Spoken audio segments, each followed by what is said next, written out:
Hi, welcome again to the show. I'm Leslie Choice, and my guest today is Marq de Villiers, and along with Sheila Hirtle, he's the author of Timbuktu. Welcome to the show. Thank you, Leslie. Now, Marq, you've traveled far and wide, and you probably could have picked any city on the face of the earth to write about. Why Timbuktu? Well, I was there a couple of times. I was there for a book on the Sahara Desert we did earlier, and I used Timbuktu as a base. And I had known very little about it. I didn't know, except that it was a kind of a metaphor for a place that's a long way away and very remote. So when I got there and learned something about its history, and that it has had two golden ages in its 800 or 900 year history, and it's been declining steadily for about 400 of the last 900 years, so it's not much left. But it has it's a very long decline. It was invaded by Moroccans who thought it was the wealthiest place on the planet. It had that reputation then. And so the Sultan sent an army across the desert, an extraordinary invasion. Took them 37 days to march across the desert, and they invaded the place. And typical of invaders, they shot all of the intellectuals and scholars and merchants, and the place has been going downhill pretty much ever since. But it was a magnificent place at its time. It was a great center of Islamic learning, for example. It was a huge publishing industry in Timbuktu. The number of exotic and ancient manuscripts still in the city now run into the hundreds of thousands, and some of them date back to the 11th and 12th centuries. So it's a quite remarkable place in many ways. Yeah, an amazing long history now, though. For those of us who are trying to pinpoint exactly where Timbuktu is, right. West Africa, the country of Mali? Northwest Africa, the country of Mali. It's in the northern part of Mali. If you start on the Mediterranean around the Tunisian-Algerian border and go due south, you'd eventually hit Timbuktu after a couple of months of travel, if you're going by camel, that is. And there's a famous sign in Morocco saying Timbuktu, 52 days. Is it truly right in the middle of the desert, or would you call this the edge of the desert? It's right on, it is in the desert, but the Niger River, which takes an extraordinary bend to the north before going east and then south again, passes by Timbuktu by no more than 8 or 12 kilometers away. And that was one reason why Timbuktu is where it is. The traders were able to go to the city from the south. The gold mine, the very wealthy gold mines of Ghana and other places in West Africa. They traveled downriver until they got to Timbuktu, which is the kind of closest crossing to the Moroccan cities of Morocco, Fez, Marrakesh, and Tunis in Tunisia, and so on. And so that was why it became a trading city. It was the most convenient place for camel caravans to kind of stage across the desert. And some of them were immense. I mean, there are reports of camel caravans that were 50, 60,000 camels crossing the desert. It was an extraordinary, it was a very wealthy city.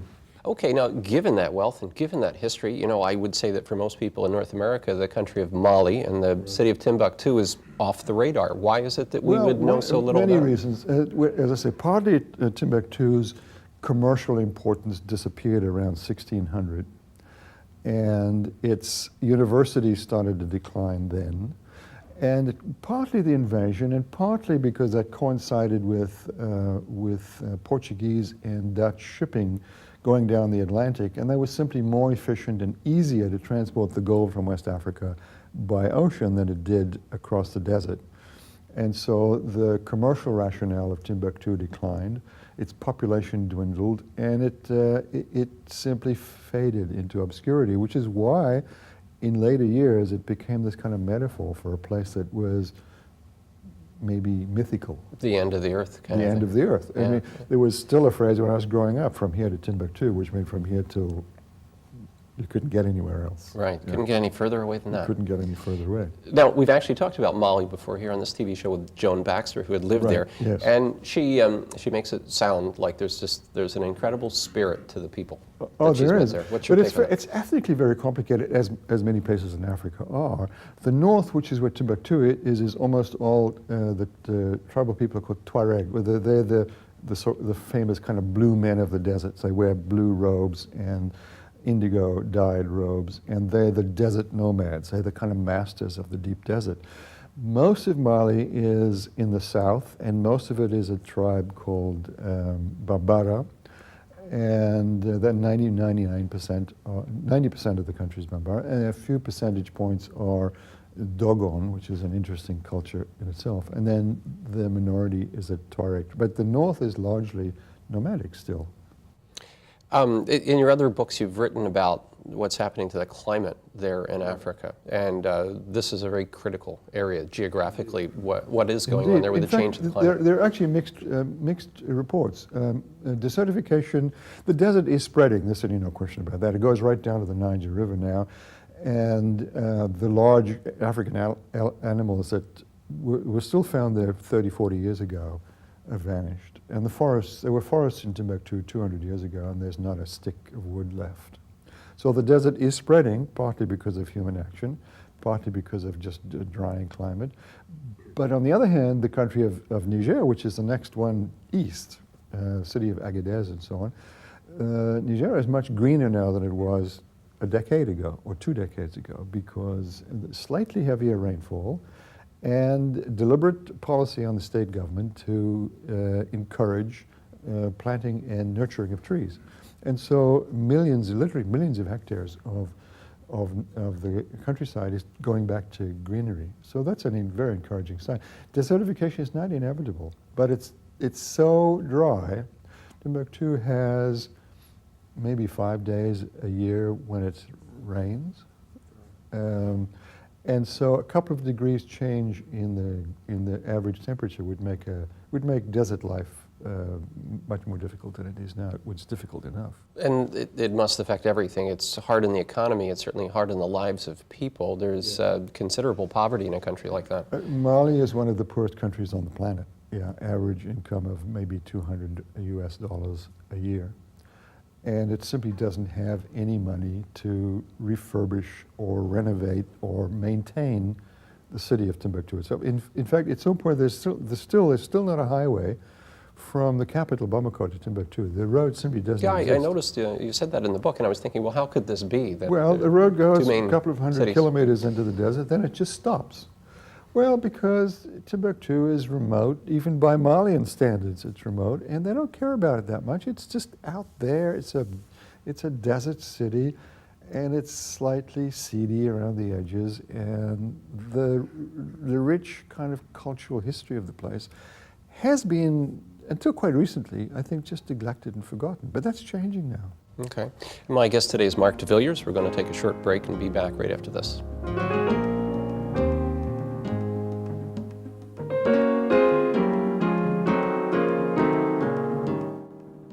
If you'd like more information about this or any of the programs we produce at Mount St. Vincent University, call us. We welcome your comments.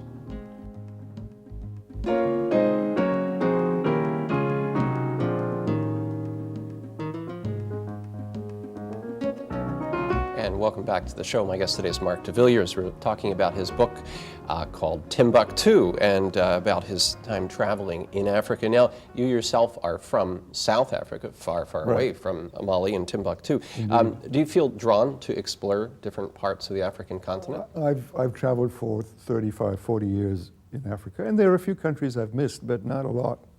I've seen most of the continent as over the years. And yeah, it's hypnotic. I mean, my wife, who is Canadian born, feels the same kind of attraction to the landscape and the people that I do, because it's an extraordinarily vibrant, fascinating place with severe problems, as we know. Yes, extremely diverse from one. But very diverse, yes, absolutely. And South Africa certainly is a fair distance from Mali. Yeah, it's about as close to Mali as we are in the east coast of Canada, as a matter of fact. Right. Now, on to Timbuktu. You mentioned it's an ancient city, and you may have given us the number, but when was it founded? It was founded in the early 11th century, early 1000s, and it was founded by nomadic tribesmen who simply went down to the river in the drier season and watered their animals, their goats and their camels there. And the legend is that there was an old slave woman called Buktu, and she looked after the goods when the nomads went back into the desert. and tin means place, so Timbuktu means a place of Buktu. And it simply grew, and it was such a convenient place that it grew astonishingly quickly. Within 100 or so years, it was a city of 30, 40,000 people. And very shortly after that, the first university of Timbuktu was founded. So Timbuktu University dates from the early 1200s, and it's still there. If I was to go there today, what would my first impression be as I'm arriving? Dusty. In this town? Dusty. The thing is, the town is made of mud. It's made of mud brick, and the mud and sand is taken from the banks of the Niger River, baked, and so from the air you can barely see Timbuktu. It's beige and dun and almost invisible from a distance because it's the same color as the surrounding desert. And once you get closer, it sprawls on the outside like any other place. There are new suburbs which are laid out in a kind of grid pattern. But the old city is narrow, twisty, winding alleys, much too narrow for any vehicular traffic. And many of the people still live in this old Medina area, and there are two wonderful old buildings, both of them mosques. The first one dating from the 1100s and the second one from 1232. And these buildings are still very much operating institutions. They've gone through bad patches, they fade, and they're made of mud. And when it does rain, mud doesn't do very well in the rain. So they have to keep refurbishing them. But there's a fair amount of outside money now going into maintaining and restoring these amazing buildings. And on the outskirts of the city, say, beyond the older part of the town there, what kind of a house would the average family live in? It's quite comfortable. There's no sewage system in Timbuktu. There's no running water. There's some piped water in now where people have a tap in the yard, but not inside the buildings. But the houses are rudimentary but comfortable. They're very thick mud walls, and so relatively cool in the very hot weather, and quite gracious in many ways. They're usually lined with carpets, whitewashed inside, and there's a kind of, even in the very poor areas, there's a kind of elegance to it, which is quite fascinating. Wow. Let's go back to the history again here. There seem to be three key factors: the salt, the gold, and the slave trade. Well, four, maybe, religion, that shaped this place. Well, religion and scholarship was really a byproduct of the other three, which are the trade goods, because it was a commercial city. Basically, it was a warehouse city and a trading city and a commercial city.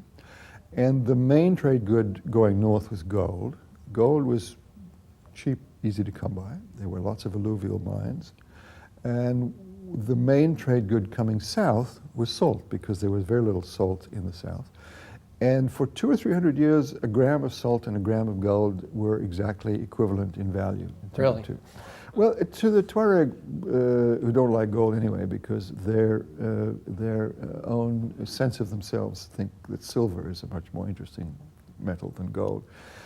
To them, gold is completely useless. It's soft. You can't do anything with it. So you might as well ship it up and get something truly useful, like salt, that you can actually feed to your animals. And that's what happened.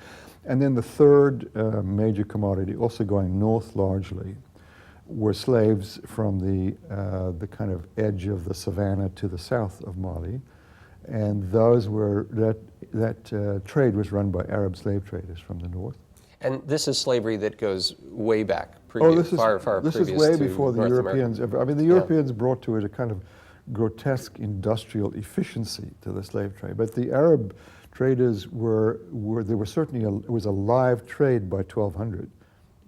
So the trade was a very active. Very cosmopolitan place. We're talking about Timbuktu in the country of Mali, and my guest today is Marq de Villiers. We'll take a short break and be back right after this.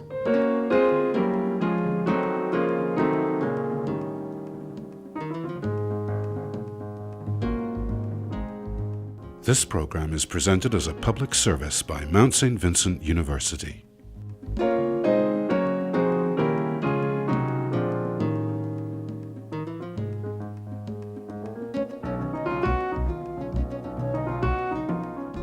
welcome back to the show. My guest today is Marq de Villiers, and we're talking about Timbuktu. Over the years, as you mentioned, the city was invaded and plundered.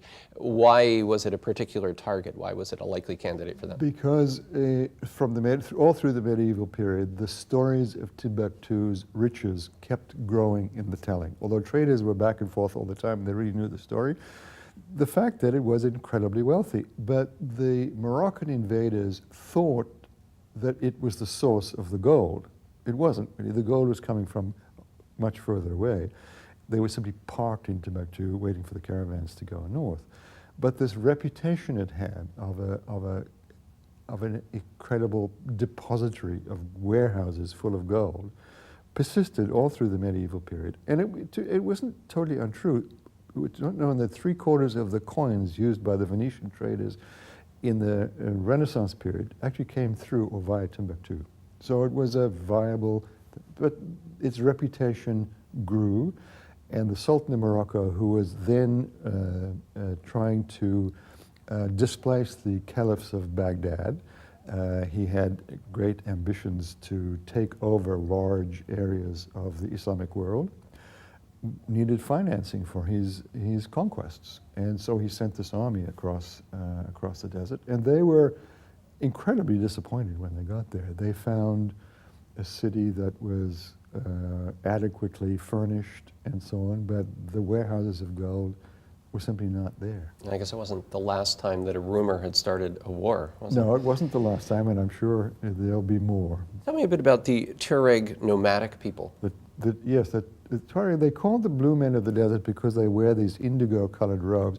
It's an unusual culture in a great many ways. First of all, they're kind of the masters of the desert. They have been living in the desert since the Arab invasions of the 800, and there are the legends of how the Tuareg navigate the trackless waste of the desert, or there's some wonderful stories about that.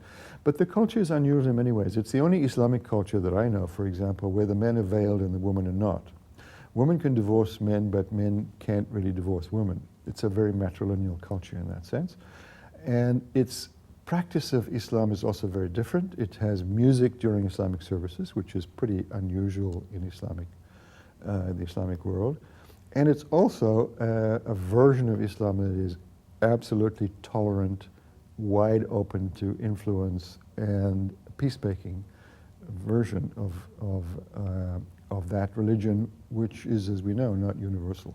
Which is fascinating, of course, to hear just how diverse one Islamic group to the next can exactly. be. And the imams and the holy people and the scholars of Timbuktu have actually practiced peacemaking for hundreds of years. They were imported into other areas where they were fighting between Islamic cultures, and they were mediators. There was and so that was what their own view of their religion was, as a way of interposing in quarrels and warfare and settling them. And they still believe that this is what they should be doing. Mm-hmm. Now, you write about traipsing around the city and looking for some of these sacred ancient texts, and it sounds like somewhere in somebody's shed in the backyard. Well, in one case they were. There's one of our hosts of the Haidara family, which is a very old and eminent Timbuktu family.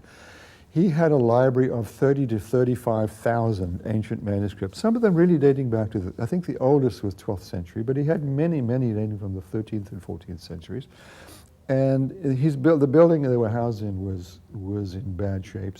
And he got some money from the South African government to refurbish it. So while they were doing that, he simply took the collection home. Well, why not? It was his after all. So when we went to visit him, we asked him if he could show it to us, and he said, sure, come on. We went out into the courtyard, and there was this battered corrugated iron door with a big padlock on it. Undid the padlock, hauled the door open, it creaked open, and inside, from floor to ceiling, were these tottering piles of these most astonishing manuscripts. And I picked one up. It was a 14th century Quran. And many of these manuscripts have not only never been translated into any European language, they've not even been cataloged yet. So nobody knows what riches of history are still to be found among this treasure. But those that have been catalogued, there are histories that go back and scientific treatises that go back to before Copernicus. I saw a book that Mr. Haidara had, which contained illustrations of the planetary system 150 years before Copernicus. I mean, so the Arab scholars knew all of that stuff. Wow. And what a great adventure for you. Now we're going to take another short break, and we'll be back with Marq de Villiers right after this.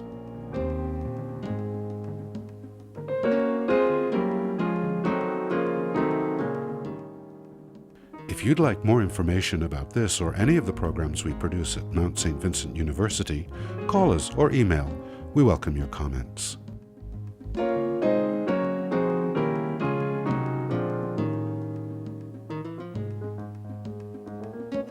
Welcome back to the show. My guest today is Marq de Villiers, and he's about to tell me a story. The most famous ruler and the wealthiest and best-known ruler of Timbuktu was an emperor called Mansa Musa in the middle of the 13th century. He was the emperor of the then Empire of Mali, and he went to Mecca on his pilgrimage, his Hajj, and he took so much gold with him that by all accounts there were over 100 camels laden with gold when he went up, that he destabilized the entire economy of Egypt and the Middle East for more than a decade. People were just astonished at the profligate way that he was throwing this gold around. And that was one of the reasons, certainly, that Timbuktu developed this reputation for inexhaustible wealth. Amazing. Now, how were you treated as a Western journalist, asking a lot of questions? People are intensely curious, and Timbuktu has been such a cosmopolitan place over the years, faded as it is now. Their sense of themselves is that, well, of course people would want to come here. This is one of the centers of everything. And there's still that sense of entitlement that you find. So they don't take it as surprising that anybody shows up there being curious about them. They take it as, of course, why wouldn't you come here? That's what we do. Now, can you leave us with one final impression of, let's say, out on the street in the morning in Timbuktu? I think the camel markets, because that is the heart of the commerce and you can still see caravans coming in from the salt mines of Twaideni and Tagaza, which are 400 or 500 miles into the desert. If you get up at dawn, you have the blood red sun coming up, and you see this image of a trail of 30, 40, 50 camels still laden with slabs of salt. And it's an image that could have been taken this year or 500 years ago or 1,000 years ago, and it's still very much there. Marq, thanks for joining me on the show today. You're welcome. Thank you. And thanks for watching. I'll see you next time.